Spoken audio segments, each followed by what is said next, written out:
Salut à tous, j'espère que vous allez bien. Le Barça fait match nul contre la Juventus, match assez compliqué, encore deux mi-temps très différentes. On est sauvé par Dembouz en solo, donc on en parle de suite.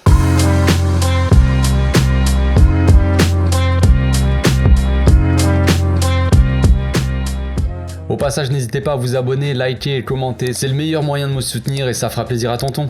Le Barça enchaînait donc son 4e match de pré-saison. Après son match nul contre Olot et ses victoires contre l'Inter Miami et le Real Madrid, on enchaîne encore avec un 2e match nul, donc toujours pas de défaite. Voilà, c'est le point positif peut-être de ce match-là. Mais on a vu un match assez mitigé, j'ai envie de dire, assez mitigé. Xavi avait fait une composition assez spéciale.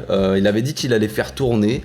Ok, on l'a cru, mais on pensait pas que ça serait aussi bizarre, on va dire. Moi, ce qui me dérangeait, c'était surtout Aubameyang sur le côté gauche. Je savais pas ce que ça pouvait donner, mais le plus bizarre dans ce match-là, c'était évidemment le milieu de terrain. Le milieu de terrain qui n'a pas du tout fonctionné. On a eu un milieu de terrain, donc Busquets en 6, accompagné de Nico, donc, et Kessié qui était en relayeur, et ça n'a pas fonctionné, hein. C'est peu de le dire. Donc, dans les cages, on avait Ter Stegen, à droite, on avait Sergio Roberto, dans l'axe, Christensen, Garcia, encore une fois, qui ont encore une fois fait un très bon match pour moi, surtout Christensen qui a vraiment été on l'a un peu plus vu dans ses interventions, tout ça. Garcia très bon à la relance toujours. À gauche, Jordi Alba. Le milieu, je l'ai déjà dit. Et on attaque donc un trio spécial Dortmund. Dembélé à droite, Lewandowski dans l'axe et Aubameyang sur le côté gauche. Pour ceux qui étaient là pendant le live Instagram un peu avant le match, on a parlé un peu de la compo. Il y avait beaucoup d'interrogations, beaucoup de gens qui se posaient des questions. C'est quoi cette compo un peu dégueulasse? Bon, voilà. Moi, j'attendais de voir ce que ça pouvait donner. On ne savait pas. Effectivement, le milieu, c'était pas du tout ça, les gars. On a plutôt bien commencé. On pressait très haut. On a asphyxié la Juve qui arrivait pas à ressortir les ballons. Ils avaient beaucoup de mal à développer leur jeu. Ils dégageaient des ballons. Ils perdaient très rapidement le ballon. En tout cas, nous, on les récupérait très vite et très haut. Mais ça n'a pas duré très longtemps, les gars. Ça n'a pas duré très longtemps. On a eu quand même l'occasion, 2-3 occasions à se mettre sous la dent quand même très rapidement. Au bout de 2 minutes, j'ai noté une frappe de Dembélé, bon, à côté, mais voilà, ça démarrait assez bien, j'ai trouvé. Lewandowski qui revenait souvent jouer, participer au jeu et qui redescendait, qui jouait en une touche. C'était assez intéressant. On voyait Aubameyang sur le côté gauche rentrer dans l'axe, un peu à la façon d'Ansu Fati, on va dire, et qui faisait des appels en profondeur. Et Lewandowski, des fois, même à un moment, il a essayé de jouer long sur lui, alors que généralement, c'est plus Busquets s'il va jouer comme ça. Mais voilà, pour montrer à quel point Lewandowski redescendait et participait au jeu. Et c'était pas si mal, même si on attend Lewandowski plus devant le but, pour marquer des buts, évidemment. Donc Lewandowski, lui, s'est rapidement aussi procuré une première occasion. Au bout de 6 minutes, je crois, il frappe au-dessus. Récupération assez haute, j'ai noté, après un gros pressing. Récupération haute, ça arrive sur Lewandowski. Il se place bien, mais il était un peu en dehors de la surface. Il me semble bien en dehors. Et il tente une petite frappe enroulée, placée. Bon, il tire au-dessus. Moi, le problème avec Lewandowski, là, sur ce match-là, et sur le match contre le Real, c'est qu'il redescendait tellement faire le jeu que le problème, c'est qu'il était pas souvent placé dans la surface et dans une zone assez dangereuse pour lui. On sait que Lewandowski peut marquer n'importe comment, mais s'il est trop loin de la surface, il va pas non plus faire des miracles et mettre des buts à 40 mètres des cages. Peut-être que Lewandowski redescendait souvent parce qu'on avait beaucoup de mal à créer au milieu, les gars.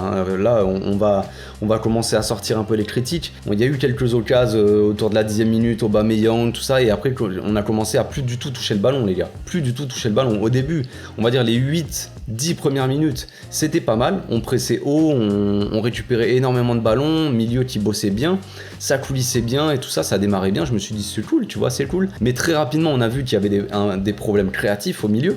Nico Kessié, c'est pas du tout créateur, on le sait déjà, mais là, ça s'est vérifié plus que rapidement. Et gros problème défensif aussi.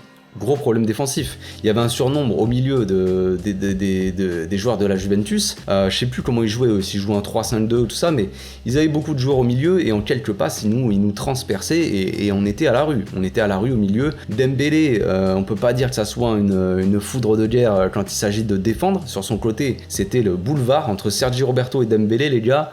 Il y avait pas grand chose. il n'y avait pas grand chose niveau défense et c'était compliqué. On a subi des assauts de Cuadrado là, qui combinait avec Di Maria sur le côté gauche. Les gars, c'était compliqué pour nous. Donc la Juve a commencé à se procurer beaucoup d'occasions dangereuses, tout ça, jusqu'à ce que Dembélé nous sorte un peu de la mierda et qu'il fasse son action en solo. Donc Dembélé, clairement, c'est deux buts en solo. Donc c'est bien pour Dembélé, comme je l'ai noté sur Twitter. Mais d'un autre côté, ça me gêne un peu. Je vais vous expliquer un peu pourquoi. Dembélé, c'est bien. On voit que à partir de rien, il peut se procurer une occasion. Il part, il dribble tout le monde. Les deux buts sont très similaires. Je sais plus exactement le deuxième, je l'ai moins en tête, mais le premier, voilà, il part de la droite, il fait quelques crochets, il met tout le monde dans le vent et il marque. Il fait son action solo, tout va très bien, c'est cool. Moi, ce que j'attends de ce Barça-là, les gars, c'est pas de voir des buts en solo. C'est bien, je dis pas le contraire. De temps en temps, c'est sympa, voilà, t'as le gars qui va dribbler, c'est des belles actions, c'est cool. Je ne critique pas le fait que Dembélé ait marqué, je m'en fous. Très bien pour lui, très bien pour le Barça, tant mieux. Y a pas de critique envers Dembélé.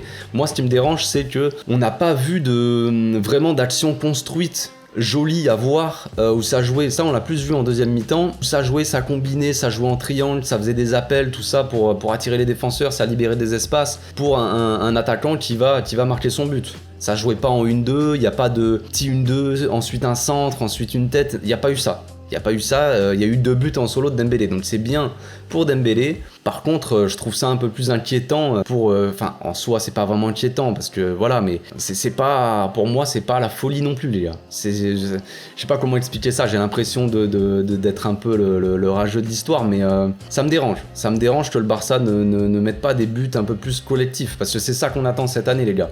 Moi, on m'a dit sur Twitter, on m'a répondu, on était content quand c'était Messi. Bon, déjà, comparer Dembélé à Messi, il y a un problème, bon, pourquoi pas. C'est pas une critique envers Dembélé quand je dis ça, moi c'est une critique envers le collectif. Ce que j'attends cette année, c'est pas que, comme à l'époque de Valverde ou de Koeman, ou que Messi fasse tout seul. C'est bien beau. J'attends pas ce que Rafinha, ce que Ansu, ce que Dembélé, ils fassent tout seul, des buts en solo, tout ça. Moi ce que je veux, c'est, là on est en train de faire un très bon mercato, on fait venir plein de joueurs, ce que j'attends c'est des buts collectifs, des actions jolies à voir. On doit ramener le jeu au centre du projet. Xavi est venu pour ça aussi. Et des buts comme ça, c'est bien sympa, mais voilà, je veux voir d'autres buts. Des buts comme contre l'Inter Miami, par exemple. Très beau but. Très beau but de Rafinha qui joue en une touche pour en dessous, en profondeur, tout ça. C'est ça que je veux voir, moi. C'est un peu plus d'action comme ça, en tout cas. Donc, très rapidement, égalisation de Moise Kean, qui a mis aussi, lui, un doublé. Donc, c'était 2 buts de Dembélé, 2 buts de Moise Kean.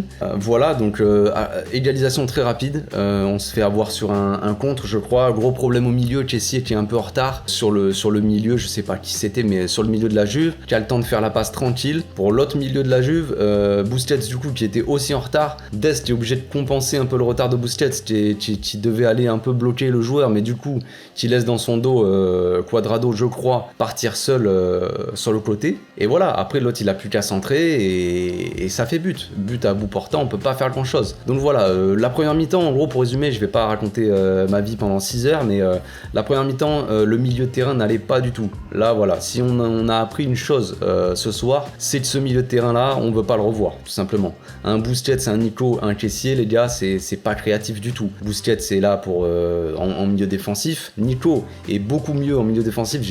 J'ai pas forcément beaucoup aimé le match de Nico, là, pour le coup.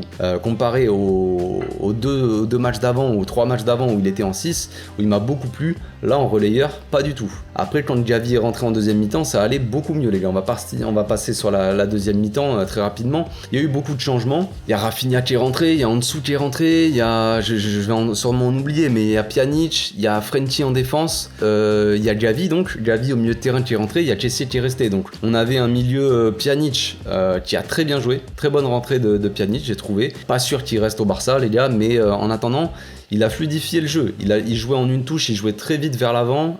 Souvent, il tentait des passes entre les lignes et c'était des très bonnes passes et ça a accéléré le jeu de fou. J'ai beaucoup aimé l'entrée de Pjanic. Franchement, ça m'a étonné. Et on avait un Kessié toujours travailleur, mais qui commençait un peu à s'essouffler parce qu'il a passé toute la première mi-temps à essayer de combler les espaces qu'il y avait au milieu parce que le milieu était à la rue. Pareil pour Nico, hein, il courait beaucoup pour pas forcément pour protéger Busquets les gars, mais vu qu'ils étaient en surnombre au milieu, on avait trop de trous, nous, trop d'espace à couvrir, c'était très compliqué. Donc un Kessie beaucoup travailleur, voilà, qui était quand même mieux aussi en deuxième mi-temps, et un Gavi qui nous a apporté de la fraîcheur au milieu, de l'agressivité, de l'intensité, de la créativité aussi, en une touche les gars, en un contrôle orienté, il t'accélère le jeu, mais direct. Il te fait un contrôle orienté, tu sais même pas comment il fait, frère. Il se retourne, tac, ça accélère le jeu, il passe, il provoque des fautes. Il a provoqué pas mal de coups francs, même Ansu Fati aussi a provoqué pas mal de coups francs. On a peur pour le petit Ansu, mais donc ça jouait très bien. Franchement, ça jouait très bien en deuxième mi-temps, c'était beaucoup mieux. On a eu beaucoup plus le ballon, on a eu pas mal d'occasions aussi, on en a eu plus, même si c'était pas fou toujours, mais ça jouait quand même beaucoup mieux en deuxième mi-temps. Ensuite, on a Pablo Torre aussi qui est rentré pour remplacer Kessié, et visiblement le milieu Pablo Torre, Gavi en relayeur est beaucoup mieux que le milieu Nico Kessié les gars. Je veux pas critiquer Kessié en soi, tu mets Kessié avec un mec créatif à côté, c'est très bien. Mais Kessié avec un mec dans le même profil, un peu défensif, et avec Busquets aussi, profil défensif, ça va pas tout simplement. Donc le Pablo Torre et le Gavi, ils ont fait beaucoup de bien à ce milieu-là, et ça allait beaucoup mieux. Après, on va pas non plus s'enflammer. La Juve, ils avaient fait sortir pas mal de joueurs, ils avaient fait rentrer pas mal de jeunes aussi, donc c'était pas le même milieu, c'était pas la même équipe, mais voilà, j'ai beaucoup aimé les entrées des joueurs en fait. Rafinha aussi est rentré, Rafinha et Ansu sont sortis assez rapidement, je pense que Xavi voulait faire tourner, il voulait pas trop fatiguer Rafinha, il a beaucoup joué, Ansu Fati il a pas mal joué, il revient de blessure, voilà, donc il voulait pas à mon avis trop forcer sur les joueurs. On a Memphis aussi qui est rentré, qui s'est procuré quand même pas mal d'occasions, dommage qu'il ait un peu loupé. Est-ce que si Lewandowski s'était procuré ces occasions-là, est-ce qu'il les aurait mises? On ne sait pas. Voilà, on ne peut pas savoir, mais j'aurais par curiosité aimé voir Lewandowski avec un milieu créatif, tu vois. Parce que Lewandowski, à mon avis, là, le petit bébert, il a dû revenir à chaque fois au milieu, comme j'ai dit tout à l'heure, et du coup, ça l'a empêché d'être dans des zones assez dangereuses. On préfère largement voir une attaque Rafinha, Lewandowski en dessous que Dembélé, Lewandowski, Aubameyang, les gars. C'est un peu moins, ça a moins marché, quoi. Surtout avec un milieu comme ça, donc voilà. Donc là, après on a eu pas mal d'occasions, hein. Ansu Fati qui a provoqué pas mal de fautes, Gavi aussi, Gavi qui a fait une belle percée à un moment vers la fin, qui a tenté une frappe mais le goal était dessus. Enfin Gavi il a fait beaucoup de bien les gars, on va pas se mentir, Gavi ça pleurait pas mal sur Twitter, j'ai pas compris pourquoi. Aujourd'hui dans la journée ça a annoncé Gavi titulaire, et il y a beaucoup de personnes, beaucoup de supporters qui comprenaient pas pourquoi Gavi était titulaire, ça commençait à être étonné, Gavi titulaire, n'importe quoi, on va encore voir Gavi cette saison, qu'est-ce qu'il fait Xavi? Bah visiblement voilà quoi, genre Gavi il rentre, il fait toutes les différences les gars. Alors peut-être que Gavi et Pedri c'est peut-être trop léger pour des grosses compétitions, à voir, et encore pas sûr, hein. Franchement on le voit Gavi avec l'Espagne les gars, voilà, mais Gavi Kessié ça marche, Pedri Kessié ça marche, à voir. Mais Pedri, Gavi, ça marche aussi les gars. À voir le milieu de terrain, mais Gavi a fait énormément de bien quand il est rentré, il a fait toute la différence au milieu de terrain, je vous le dis direct, moi c'est ce que j'ai ressenti en tout cas, je sais pas vous, mais... Donc voilà, on finit le match sur un nul, on aurait préféré forcément une victoire. Il y a aussi des enseignements à tenir les gars, hein. Voilà, c'est un match nul, c'est pas la fin du monde, c'est pas très grave, ça reste un match de pré-saison, c'était le 4e. Voilà, maintenant on va passer à autre chose, on va affronter samedi soir à 1h du match, je crois, on va se taper New York, donc ça devrait être un match un peu plus facile à aborder on va dire, mais voilà, la préparation est toujours bonne, on a des enseignements, on sait qu'une attaque comme ça c'est pas forcément hyper complémentaire, on sait que Dembélé il peut faire des différences, ça on le savait, on sait que Lewandowski il lui faut un milieu créateur, sinon c'est compliqué pour combiner, hein. Franchement ça combine pas de ouf, on l'a vu en deuxième mi-temps, un milieu Pablo Torre, Gavi et Pjanic, ça a combiné beaucoup mieux avec Rafinha sur le côté, ça n'avait rien à voir, donc voilà, l'équipe se cherche encore,